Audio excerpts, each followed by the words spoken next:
Hello YouTube, this is Alpha White Wolf bringing you the latest Death Battle reaction. This one, Carnage versus Lucy. Okay. Quite oftentimes in Death Battle there are opponents I'm just not very familiar with. Lucy is one of them. Carnage I'm kind of familiar with. I did read the comic of him versus Deadpool, which was hilarious. If you haven't read that comic, it's awesome. If you're a fan of Deadpool, you need to read it. But yeah, I'm not familiar with Lucy. So, in my initial verdict is I'm siding with Carnage because I'm more of a Marvel fan anyway. But that's just a tentative prediction, and from there, depending upon what information I get, I might switch sides or I might even just stick with Carnage. But for the initial verdict, I'm going to go with Carnage. So without further ado, let me go ahead and start getting this all set up. And here we go. What the heck? Here we go. Hey everybody, we have a brand new Death Battle t-shirt on the ScrewAttack /RoosterTeeth store. Head to store.roosterteeth.com and you guys can pick one up. It's a great way to support the show. It didn't want to work the first time. Ex-wives have taught me anything, it's that there's no real limit to crazy. Like Carnage, Marvel's dangerously insane psychopath.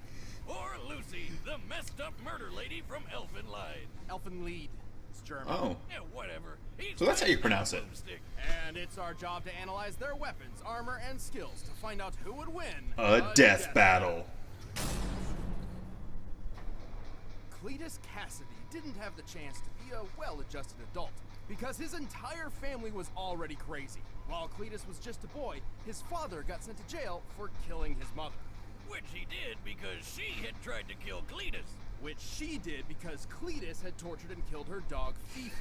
Well, go Miss Cassidy. All dog murderers deserve death, even if they're 8. Right, Jack Spaniels? Good boy. Oh, and Cletus murdered his grandma too, because she's kind of a bitch. He didn't stop there and wound up burning down his own orphanage. Years later, he was finally arrested and convicted for 11 murders. You mean the 11 murders they knew about? But while in prison, Cletus found that he wasn't alone.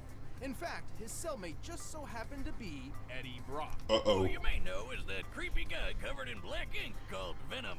That ink is actually a symbiotic alien known as a Clintar. This symbiote bonded with Eddie, transforming him into a powerful and violent rival for the friendly neighborhood Spider-Man.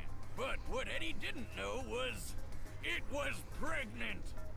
Oh, time to go out for cigarettes, Eddie. Well, symbiotes actually reproduce asexually. When Eddie became Venom once again, the symbiote sort of oozed out its spawn and left it there. Just like me and my dad. Well, this new symbiote What? immediately attached itself to Cletus, but unlike the Venom one, it merged through a cut on his skin, creating this suit made out of blood. Ew, that doesn't seem sanitary. Okay. And together they became Carnage. A fitting name for a psycho mass murderer. Cletus and his new symbiote quickly got up to what they knew best, creating maximum carnage. Remember that game? It was great. And with his new superpowers, he was a vicious force to be reckoned with.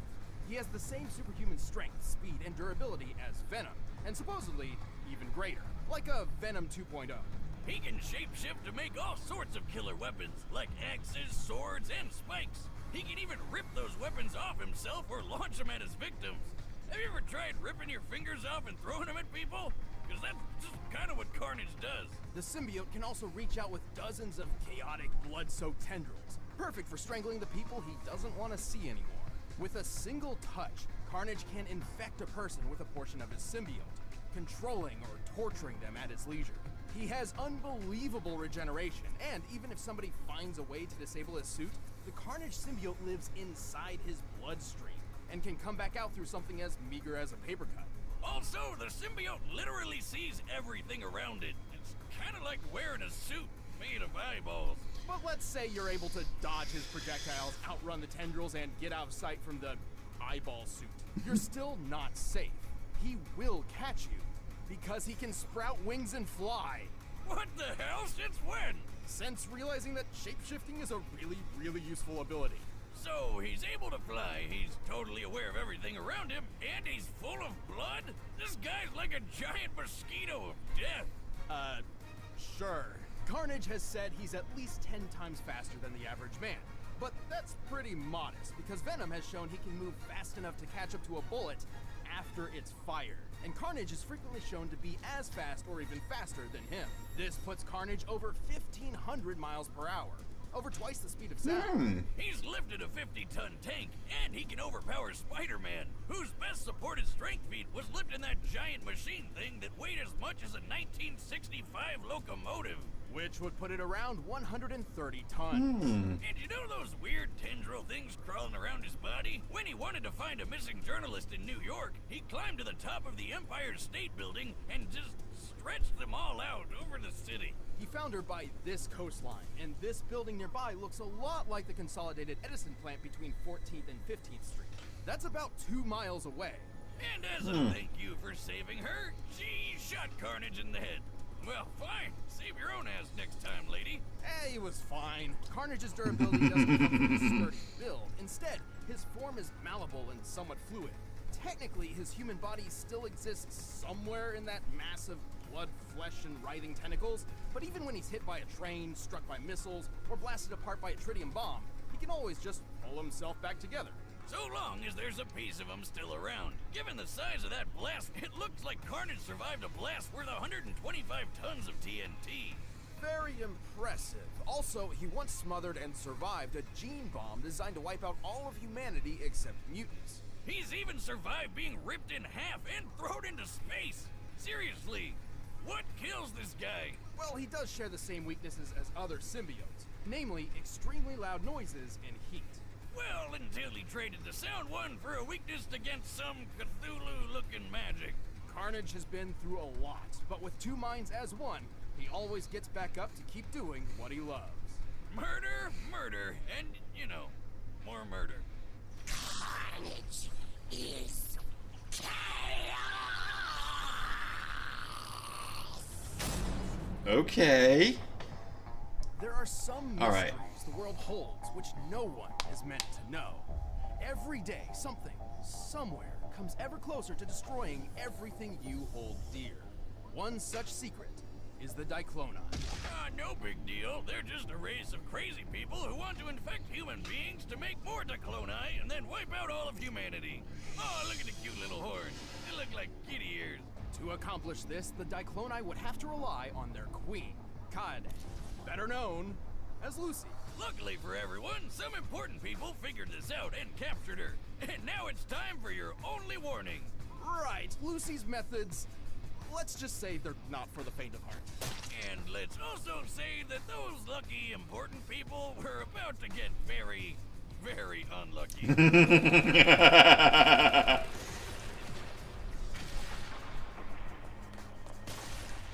Jesus Christ, what's happening? To truly understand, let's take a step back. As an infant, Lucy was abandoned by her parents and left alone to suffer a life of constant discrimination. It was the horns, wasn't it? Right, even the average kid hates growing up in an orphanage, but it was especially painful for her. Until she found a stray puppy and decided to take care of it. That adorable little critter and her became best friends. And then the other kids from the orphanage went out and beat it to death and forced her to watch. Kill them! Kill them! Oh shit, she wants to kill everyone. Go ahead, Lucy. Tear up those little bastards. You go, girl! Whoa. Damn. This was the first time Lucy unleashed her psychokinetic vectors. As a Diclonius queen, Lucy is meant to use these vectors to infect ordinary human beings with the Diclonius virus. Oh, but she uses them for so much more. For simplicity's sake, think of the vectors as invisible arms which can sprout from Lucy's back. Lucy can use up to 28 vectors with a normal range of about 6 to 7 feet. When she gets really serious, her horns grow and the vectors get way longer and stronger. She can vibrate her vectors at different frequencies, and each level of vibration has different effects. Kinda like that thing that my ex-wife had on the nightstand that I thought was one of those crazy pens. At low frequencies, her vectors can pass through objects with no effect. At a medium frequency, the vectors become solid, like extendable hands, while still completely invisible. These can be used as shields and lift heavy objects. Oh man, if I had those things, I'd be messing with people all the time. Like tying their shoes from across the room. Also, since this seems to be a thing in this episode, she can fly. It's not really flying, she's just lifting herself off the ground. With the third frequency, Lucy turns her vectors into invisible blades. These can cut through people and bend metal. And with the last and highest frequency, Lucy gets explosive. No, really, at this level, they finally become visible and can strike with enough force to detonate. Damn, they don't call this chick the queen for nothing. Unfortunately, Lucy is not always in control of what she does. Turns out she has developed several alternate personalities. Yeah, getting shot in the head can do that to you. That injury specifically created New, a passive, almost childlike persona which exists as a coping mechanism for Lucy's trauma. As New, Lucy would finally find friends, and began forging a path toward hopeless redemption. Unlike her third personality, the so-called DNA voice, which constantly whispers in her ear that she's got a job to do. Kill them all, Lucy, before they hurt more puppies. Ooh, spooky DNA. She could do it too. Lucy's fast enough to block bullets from a point-blank range. And once, she actually saved herself from a bullet after she had already been shot. As in, while the bullet was traveling between her skin and her heart. It looks like she's getting shot by an MP5, which fires bullets at nearly 900 miles per hour. With her body type, the distance between Lucy's skin and heart is less than an inch, probably around 2.4 centimeters. Given the bullet speed and the distance her vector would have to reach from her back before the bullet hit her heart, her vector had to move nearly 1,900 miles per hour. That's over twice the speed of sound. Damn. She can throw a pen through a guy's skull. Brutal. And even toss this giant boulder. When compared to this guy, Bando, whom we know is 6 feet tall, we can determine the boulder weighs about 75 tons. Her vectors are also tough enough to block a missile from the Air Force. While the exact model of missile is unspecified, it is fairly large and likely an air-to-surface type. I bet it's one of the Air Force's SLAMs, or standoff land attack missile, built off the back of the Navy's Harpoon missile. In fact, a Harpoon is used against a different Diclonius at one point. So this beast slammed into her vector at 500 miles per hour with a 1,000-pound explosive yield, and it didn't even phase her. Even without a vector shield, she survived a pretty nasty explosion herself, though it did knock her out. Impressive, but how about the time she punched through an island? A strike literally compared to nuclear fusion. This kicked up a 100-foot tidal wave and a 9.2 magnitude earthquake. A level so high, there's only been 4 comparable quakes ever recorded. Her vectors can be as wide as buildings and reach into outer space, except that's about when Lucy reaches her limit. Right. As a Diclonius, Lucy has a few severe weaknesses. Her vectors can be nullified if she's struck in the forehead, or if one of her horns are broken. Also, if Lucy pushes herself too hard, she starts to melt. Kinda like ice cream out in the Texas sun. It's not pretty. She's just a big puddle of goop with a face, but she's still a total badass, even at her meltiest. While suffering agonizing pain, she was capable of single-handedly halting a massive military threat, while healing and protecting the person she loved most. Perhaps redemption wasn't so hopeless after all. Hey, let's watch her kill some more people.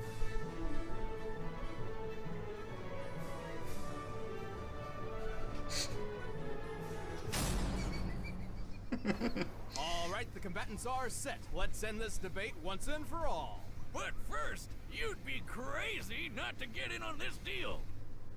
Okay, so that's the ad. Oh my god.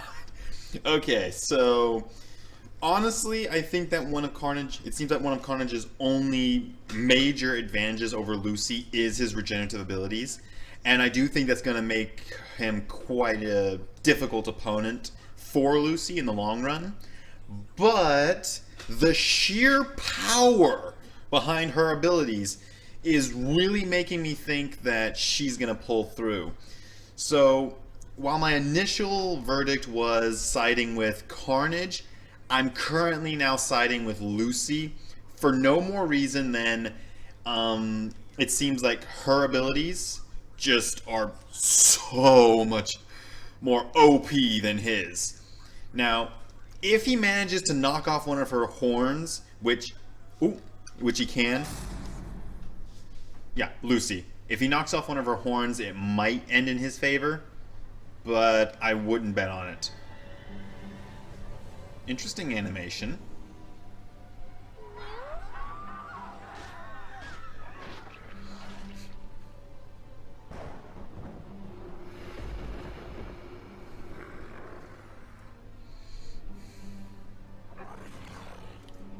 Bad move, dude.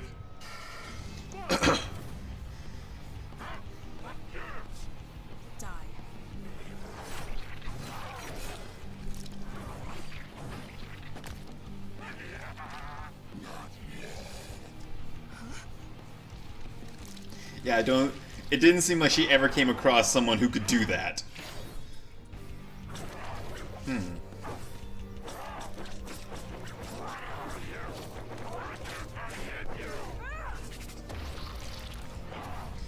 Yeah. Yeah, I think that the vectors are really posing a challenge for Carnage. But that healing ability is definitely posing a bit of a challenge for Lucy.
Yeah.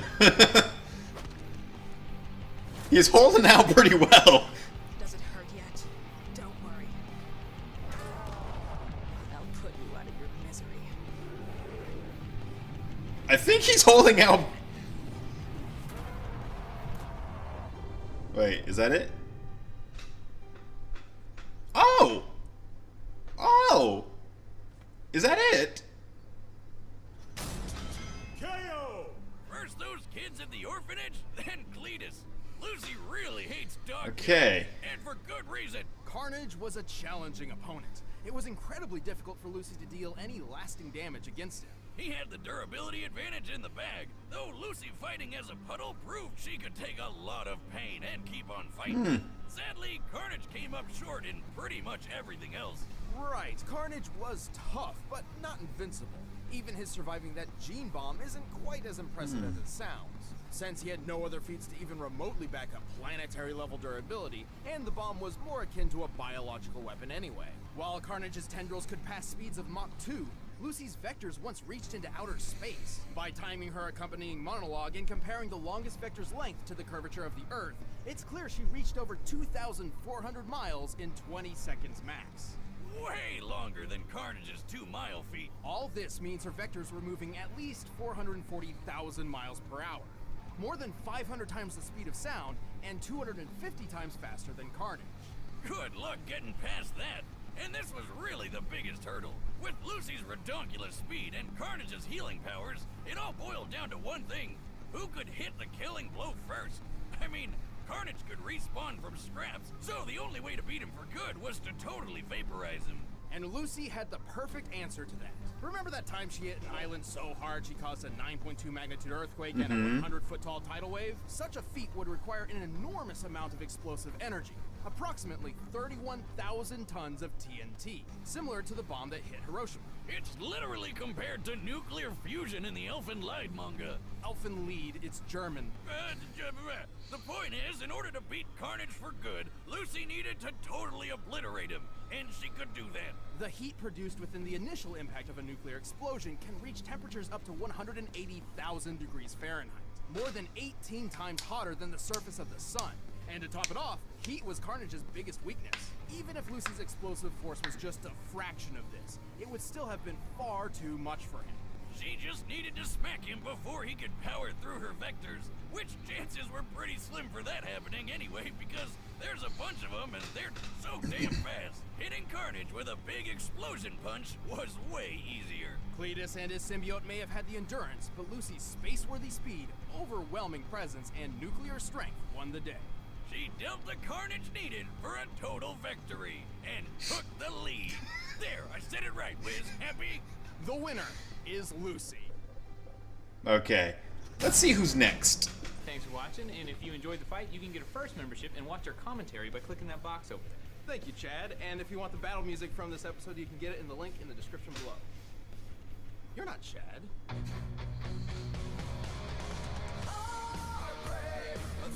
Oh, Optimus Prime?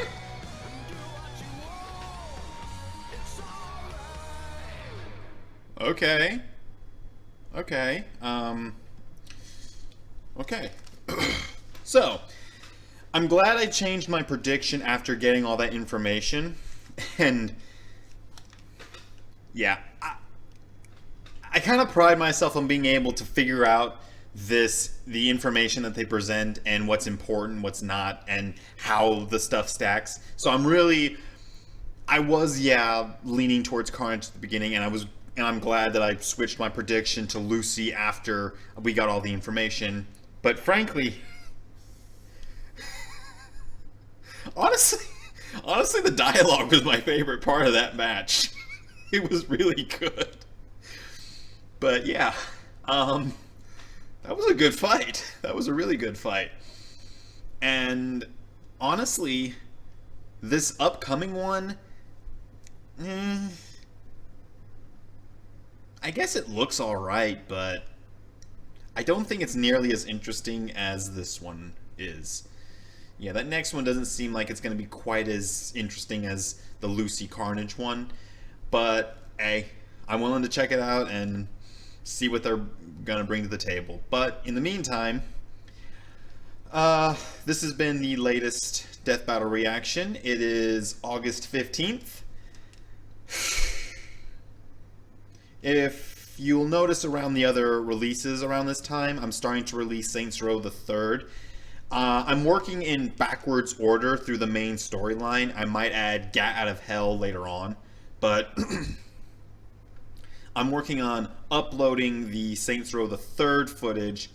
I'm taking care of the last bit of editing for the last few parts of that game before I start submitting it. And while I'm working on that editing, I'm also taking care of getting Saints Row 2 and Saints Row 1. I'm going to continue working backwards, and I'll kind of explain it in some of these game reviews that I'm going to do.